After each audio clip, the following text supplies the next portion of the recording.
મિત્રો, જ્યારે ઘરમાં દીકરીનો જન્મ થાય છે ત્યારે આખું આંગણું કિલકારીઓથી ગુંજી ઉઠે છે. લક્ષ્મી પધારી છે એનો આનંદ તો બહુ હોય છે, પરંતુ એક બાપના કાળજાને પૂછો કે એની રાતની ઊંઘ હરામ થઈ જાય છે. મિત્રો, હજુ તો દીકરી ઘોડિયામાં જ હોય છે ત્યાં બાપના મગજમાં કેલ્ક્યુલેટર ફરવા લાગે છે. એનું ભણતર, એના મોટા મોટા ક્લાસ, કોલેજની ફી અને પછી કાળજા પર પથ્થર મૂકીને એને વળાવવાનો ખર્ચો એટલે કે એના લગ્નનો ખર્ચો. આ મોંઘવારીમાં એક સામાન્ય માણસ પેટ ભરે કે દીકરી માટે ભેગું કરે? આ સવાલ પણ તમને કોરી ખાતો હશે. પરંતુ મિત્રો, હું આપને એમ કહું કે આ તમારી ચિંતાનો બોજ કોઈ ઉપાડી લેવા માટે તૈયાર છે તો? જો હું તમને કહું કે તમારી દીકરીના નસીબમાં સરકારના ચોપડે પૂરા 1,10,000 રૂપિયા લખાઈ ચૂક્યા છે, તો શું તમે માનશો? શું છે આ રહસ્ય? શું આ પૈસા બધાને મળશે? શું આના માટે તમારે કોઈ હપ્તા ભરવા પડશે કે પછી આ કોઈ મોટી અફવા છે? આજે દૂધનું દૂધ અને પાણીનું પાણી થઈ જશે. તમારા મનમાં ચાલતા બધા જ સવાલોના જવાબ આજના આ વિડીયોમાં જણાવીશું. નમસ્કાર મિત્રો, હું છું જીગર અને આપ જોઈ રહ્યા છો ગુજરાતી મસ્તી ડિજિટલ. તો મારા ભાઈઓ અને બહેનો, તમારી ચિંતાને હવે માળીએ મૂકી દો, કારણ કે ગુજરાત સરકારે એક એવી જબરજસ્ત યોજના શરૂ કરી છે કે જેનું નામ છે વાલી દીકરી યોજના. મિત્રો, સરકાર કહે છે કે દીકરી તમારા એકલાની નથી, એ તો રાજ્યની પણ દીકરી જ છે અને એટલા માટે જ સરકાર દીકરીના જન્મથી લઈને એ મોટી થાય ત્યાં સુધીમાં 1,10,000 રૂપિયાની આર્થિક મદદ કરે છે. મિત્રો, હવે તમે કહેશો કે અલિયાભાઈ, આ 1,10,000 તો ખૂબ મોટી રકમ કહેવાય. સરકાર શું એક સાથે આપણા ખાતામાં નાખી દેશે? મિત્રો, અહીંયા જ સમજવાનું છે કે સરકાર આ પૈસા એવી રીતે આપે છે કે જ્યારે તમારે ખરેખર પૈસાની જરૂર પડે ત્યારે જ એ તમારા હાથમાં આવે. આને કહેવાય કે પાક્કું આયોજન. કેવી રીતે? ચાલો સમજીએ. આ 1,10,000 રૂપિયા તમને 3 કટકે મળશે, 3 મોટા પડાવ પર. પહેલો પડાવ કે જ્યારે તમારી ઢીંગલી મોટી થાય અને પહેલા ધોરણમાં સ્કૂલે જતી થાય એટલે કે એનું ભણતર શરૂ થાય, ત્યારે સરકાર તમને 4,000 રૂપિયા આપશે, જેથી એની સ્કૂલ બેગ, પાટી પેનની ચિંતા ના રહે. બીજો પડાવ કે દીકરી ભણી ગણીને હોશિયાર થાય અને 9મા ધોરણમાં આવે ત્યારે ભણતરનો ખર્ચો વધે, બસ ત્યારે જ સરકાર બીજા 6,000 રૂપિયા આપશે. અને મિત્રો, હવે છેલ્લો ત્રીજો મોટો ધડાકો કે જ્યારે તમારી દીકરી 18 વર્ષની ઉંમરે પહોંચે એટલે કે પુખ્ત વયની થાય ત્યારે સરકાર એક સાથે પૂરા 1 લાખ રૂપિયાનો ચેક એના નામે આપશે. વિચારો, એ વખતે આ 1 લાખ રૂપિયા એના ઉચ્ચ અભ્યાસ માટે કે પછી એના લગ્ન પ્રસંગમાં કેટલા કામ લાગશે. પરંતુ મિત્રો, જરા ઊભા રહો. અહીંયા જ આખી વાતમાં એક મોટો વળાંક આવે છે. અરે બાપ રે, ये तो धोती खोल रहा है. શું આ 1,10,000 ગુજરાતની બધી દીકરીઓને મળશે? ના.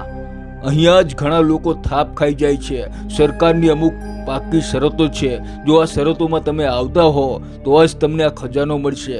તો મિત્રો, કઈ શરતો છે? ધ્યાનથી સાંભળજો, એક પણ પોઈન્ટ ચૂકતા નહીં. મિત્રો, પહેલી અને મોટી શરત એ છે તારીખ.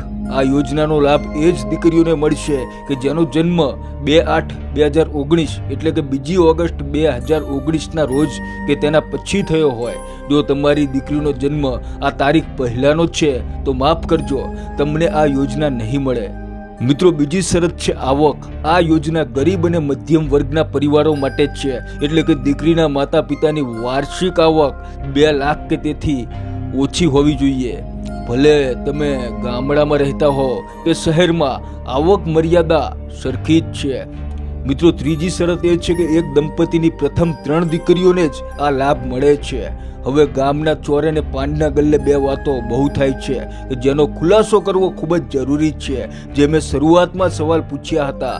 સવાલ પહેલો એ છે કે શું આ યોજના અમુક સમાજ માટે જ છે?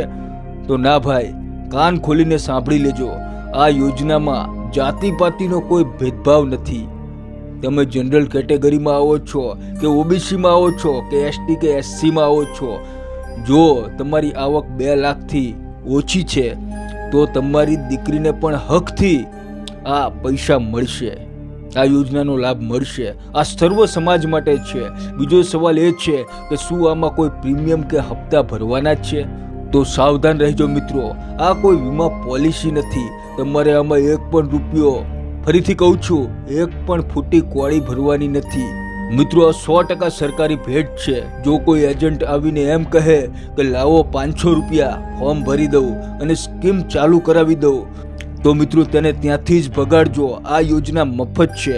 તો હવે સવાલ એ છે કે આ ખજાનાની ચાવી ક્યાં છે, એટલે કે ફોર્મ ક્યાં ભરવું. તમારે ક્યાંય દૂર જવાની આવશ્યકતા નથી.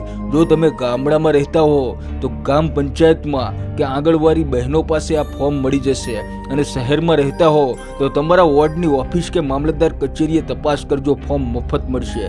ત્યાં જ ભરવાનું અને ત્યાં જ જમા કરાવવાનું. મિત્રો સાથે શું લઈ જવાનું? તો દીકરીનો જન્મનો દાખલો, માતા પિતાના આધાર કાર્ડ, આવકનો દાખલો, રેશન કાર્ડ અને બેંકની પાસબુક. બસ આટલું જ. તો મિત્રો આ હતી વહાલી દીકરીની યોજનાની આખી વાત. મિત્રો એક બાપ તરીકે તમને જે ચિંતા કોરી ખાતી હતી એનો ઈલાજ સરકારે કર્યો છે. બસ જરૂર છે સમયસર જાગવાની. યાદ રાખજો, દીકરીના જન્મના 1 વર્ષની અંદર ફોર્મ ભરી દેવું હિતાવહ છે. જો તમારા ઘરમાં નાની લક્ષ્મી હોય અને તમે આ શરતોમાં આવતા હો તો આજે જ તપાસ કરો. અને હા, આ વિડીયો ખાલી જોઈને મિત્રો મૂકી ના દેતા. તમારા સગા સંબંધી મિત્રો કે જેમના ઘરે નાની દીકરી હોય તેમને આ વિડીયો વોટ્સએપ પર શેર જરૂર કરજો. શું ખબર મિત્રો, તમારી એક શેરથી કોઈ ગરીબ બાપની મોટી ચિંતા દૂર થઈ જાય. મિત્રો માહિતી ગમી હોય તો વિડીયોને દિલથી એક લાઈક જરૂર કરજો, અને આવી જ કામની વાતો જાણવા માટે આપણી ચેનલને સબસ્ક્રાઇબ જરૂર કરજો. ફરી મળીશું એક નવા વિડીયો સાથે. જય હિન્દ.